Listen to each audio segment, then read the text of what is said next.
Have you heard the story of what happened during Yuri on Ice's run? Early in the show, Victor asks Yuri if he has a girlfriend, using the Japanese word for woman, onna,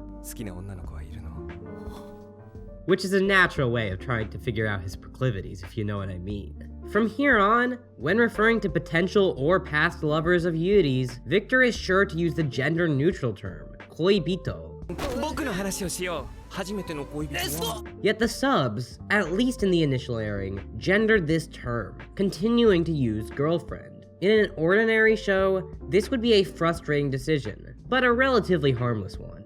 In this series, one that consciously portrays gay characters throughout its run, a mistake like this is glaring, hurting the subtle romantic back and forth that takes up much of the show's first half. While we can talk all day about how lover isn't a perfect term, or how partner or SO convey nuances not contained in koibito, it can't be argued that in this case, girlfriend was the wrong translation. One that actually managed to reach the ears of many anime fans due to the show's high-profile nature as a queer work. Yet Yuri on Ice is far from the only instance of this happening. Anime translations regularly remove gender neutrality present in the Japanese script. While it's fine to add a gendered pronoun to a sentence that initially lacked one when we know the character's gender for certain, it frequently creates large issues in regards to queer characters. Subtitles are often, unconsciously to be sure, a tool of cis heteronormativity, entirely confusing viewers as to how scenes should be read. I can certainly imagine some watchers being perplexed as to why Victor, one of the gayest men alive, would assume the guy who clearly crushes on him has a girlfriend, even after being told that he doesn't. This, indeed, is the actual problem with anime subtitles. It's very important that we target subs when looking at this. This isn't because dubs aren't a part of this dangerous trend. They very much are. Yet dubs are far more blatant, and as a result, far more frequently called out for this practice. It's hard to discuss Sailor Moon, especially its initial English release, without the topic of cousins coming up. And it's far from the only case where this has happened. Yu-Gi-Oh! GX's dub gendered the antagonist Yubel, in spite of the fact that they are a malevolent dual monster spirit who has no need to be gendered. Sure, they were a human at one point, but Nanachi was too, and you don't see the subs gendering them, now do you? Although now that I think about it, most of you probably don't know that Nanachi's gender isn't specified. Hell, if you want an extremely prominent example, just look at Kirby. He's the star of the show. Even in modern times, dubs frequently get a bad rap for straight-washing characters, and for good reason. The Maid Dragon dub legitimately changes Kobayashi from a typical Yuri character into someone who's specifically not open to dating another girl. I'm not into women or dragons. This is an egregious change, one I was upset about when it happened, and it certainly deserved the coverage it got. I won't defend the Lukoa joke later in the dub, it's not funny. But unlike that one, this legitimately changes a character on a base level. And it's a shame that the Kobayashi example got less press. Wonder why the anti-SJWs didn't get as angry at it. A real conundrum. Anyway, while these are certainly bad changes that deserve to be criticized, they are criticized. Everyone is aware that dubs, especially old ones, straight-wash characters and change the text. What people seem to forget somehow is that subtitles do the exact same thing. Any translation is, of course, a new work unto itself, and won't ever give you a duplicate experience to someone consuming the original version. However, in simply being an addition, something you read at the same time as you listen to the Japanese audio, subs seem to subconsciously come across to most viewers as a natural part of the work, and not a new entity. And so, when subtitles erase the gender neutrality of a sentence, oftentimes irrevocably warping the perception of what's going on, it simply goes unnoticed. After all, if you don't know Japanese, how could you tell? And even if you do, you're probably not paying the closest attention to the audio if you're still at the point where you watch with subs, right? I know I'm not. Yet this is still an important issue that needs to be addressed, no matter how hard it is to notice during a normal watch. This straightwashing and ciswashing that occurs through translation is something that almost certainly comes from unconscious biases, not active thought on the part of translators, and yet it's detrimental. So let's explore the ways it can hurt one's understanding of a work, so that we can pay closer attention to it. We shouldn't allow a situation as egregious as the Yuri on Ice case to occur once again. I'd like to begin with a casual example of this, because it's important to see how pervasive it is even when it doesn't meaningfully impair the show. In Tonari no Kyuketsuki-san, main character Akari meets and decides to move in with vampire Sophie after falling head over heels for her at first sight. When she goes to school the next day and talks about this sudden move, she never refers to Sophie's gender, and yet the subs use she/her. This ordinarily wouldn't be the biggest problem, but immediately after this, one of Akari's friends asks if she's moving in with a boy or a girl, causing another friend, Hinata, to freak out at the prospect of her precious Akari, a mere high schooler and her crush, deciding on a whim to move in with a new guy. This joke doesn't work when all of them refer to Sophie as a girl just moments prior. Fortunately, unlike in some cases, this does not strip the queerness from the anime. Akari is still in love with Sophie, and Hinata's crush on Akari remains obvious. It only hurts an inconsequential joke, but it's a good introductory example of how this can occur. There's no chance of malicious intent in this case. It's simply a bad translation, and it's key for us to understand that this is typically what happens here. Few translators are trying to remove queer subtext. They're especially not trying to create nonsensical exchanges. Most of them are just working off what feels natural, but what feels natural is not always what's correct.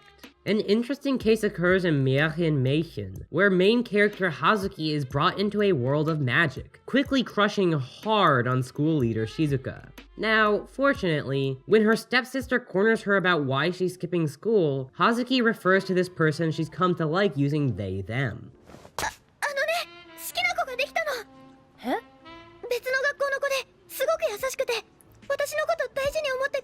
However, this stepsister uses he, him in the subs, despite this not being the case in the Japanese.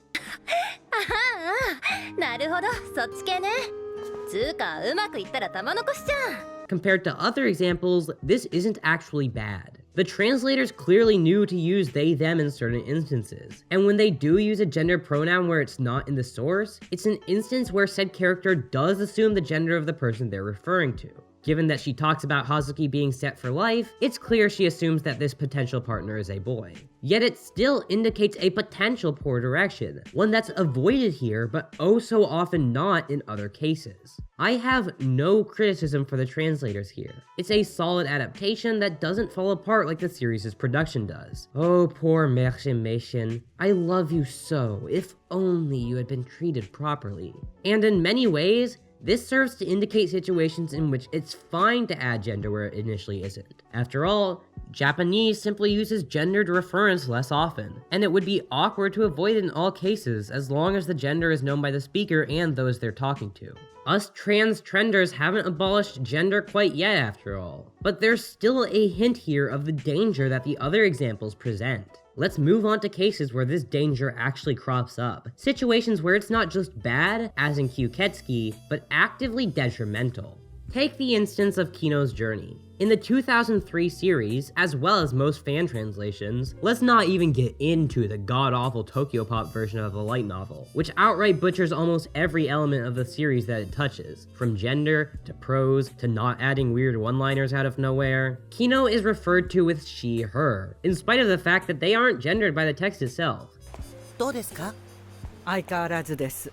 あ、おじいさん、こちらキノさん。旅人なの。明日までしかいないの。だからお願い。Being androgynous enough that others see them as either a boy さあ、どうする坊や。or a girl. そしてジョーちゃん、あんたはわしに勝った。だからわしはあんたに殺されて死ぬ。それが当然の結末だよ。Depending on the person. 坊やはやめてください。僕はキノです。ジョーちゃんは照れるのでやめてくださいね。僕はキノです。say what you will about whether Sigsawa intended Kino to be non-binary, I certainly have my issues with the man's politics. It sure is disappointing when writers whose stories I like get way too close to Japan did nothing wrong, but it's inarguable that the text never says that they are a girl, only that they were raised as one. And well, those aren't the same thing. Gendering Kino here, at least outside of their origin story, and especially after they truly take up the name Kino, is wrong. It introduces an element to the series that is not present in the Japanese, and it's just one example of this. Thankfully, the 2017 anime subs avoided doing so. Now, if only the 2017 series had chosen better stories to adapt and a better director to lead it, but hey, it was still a fun time. Another clear example of this is Full Metal Alchemist's Envy. Envy is a shapeshifter and a homunculus, once again a character who has no reason to be gendered, and in the Japanese text isn't. Hell, their main body is pretty damn androgynous, so why in the world did every translator decide that they should be considered male? Is it because they're flat? They have female voice actresses, so perhaps it was because of Viz's decisions? Wherever the choice initially came from, it once again erases a character who is not gendered in the source. Anime is hardly a place full of stellar non-binary representation, but when what we do get is erased by subtitles, it only makes the situation worse. Krona in Soul Eater provides another example. Unlike in Envy's case, the fandom has conducted a lot of debate about their gender. It remains actively unspecified by the mangaka, it must be said. Almost certainly due to the fact that, well, Krona is cute and Envy isn't, unless you're into them, which would be cool, I suppose. As the Lily debate shows, people want the characters they find cute to be cis girls. Compulsory heterosexuality sure is annoying, though I don't think you should be into Lily beyond finding her adorable whether she's cis, she isn't, or not, given, look at her. Regardless, Krona is intentionally ambiguous. Despite this, both the official manga and translations referred to them with him. こいつが一人しかいないぜ。パートナーはどうした? This is slightly different than the other cases, as it was done less because the translators saw them as male, and more because they didn't think they had any options other than he, she. A common though incorrect idea, and one that we need to abolish ASAP.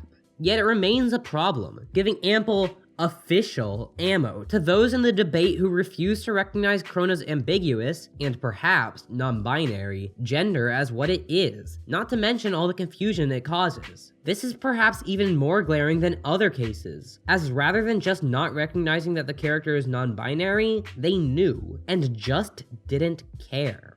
Fire Emblem in Tiger and Bunny is yet another example, and this time, the subs damage a character who's not just queer-coded or lacking gender, but queer as such, drawing upon historical depictions of gay and trans characters in anime, no matter how fraught. Their narrative is bound up in the fact that they've faced oppression and scorn for being who they are, and at one point, they proudly state, "They say a man is made of courage and a woman is made of love. So what does that mean for people who are gay? We are invincible!" This is an out-and-out non-binary character, someone who's had to deal with the way gendered expectations are forced on people, managing to overcome these expectations and becoming a hero, and eventually finding pride in who they are. They are cool as hell, and I doubt even the most backwards cishet could listen to that line without admiring them. And yet, the subs repeatedly refer to them with male pronouns. 本当にこんなことでこいつの疑い晴れんのかよ? I could see that being the case for the characters. There are situations, like in Tokyo Godfathers, where active misgendering occurs, and he/him can be used in those instances. But when a gender-ambiguous character is referred to with ambiguous language, and yet the translation genders them anyway, it's a problem. And once again, a sign of how cis-normativity covertly sneaks its way into people's minds. Yet the one that most bothers me is a decision made in the 90s shoujo drama, Oni Samae. After suffering the great hardship that's only natural to a shoujo protagonist, seriously, this is one of the most melodramatic shows ever made, and I adore it. Main character Nanako is given a partner. As she says to her older brother, she's fallen in love with a new person at her university, and she's very happy. Nice words to hear given how poorly her last love worked out. Yet for some reason, the subs refer to this new significant other as a man. その方は城南大学の2年生。でも瞳の色が暗褐色というわけではありません。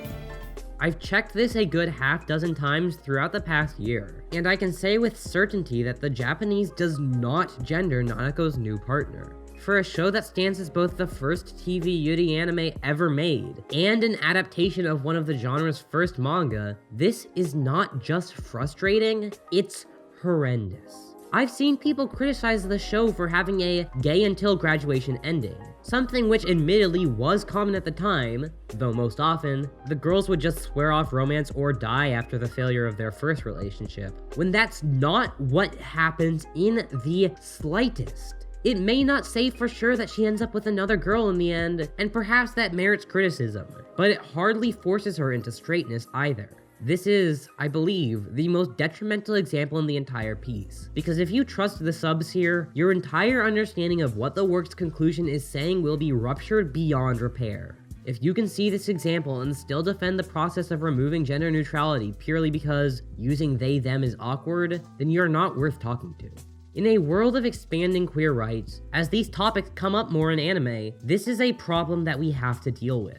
Viewers' perception of certain characters and themes are entirely shifted by these simple errors, and we, as a community, need to ensure that translations don't do this. And, well, I suspect it won't be long at this point before anime introduces an explicitly X-gender character. What does it mean to be X-gender? And why would someone who identifies that way show up in anime? Well, you'll have to wait until the end of the month to find that out. But if you think I've made too many snipes at the right-wingers in the community in this video, or you're happy to have seen me do so, get ready. Because next time, I'm turning my sights towards the bad apples on my side of the aisle. As always, thank you to my patrons, especially my $10 patrons: Alice, Mika Hearn, Vey, Annalisa Koenig, Petra, Jolene Munson, Rose, Kathleen Rao, Shadowfish, Pajama God, a huge pair of cats who are friends with anime characters, Blanc, John Clark, DJ Jax, Days of Summer, and War Dog E. You can also give me a one-time donation with the coffee link listed, find where else I'm at in the description, and I hope you tune in for my future videos. See ya!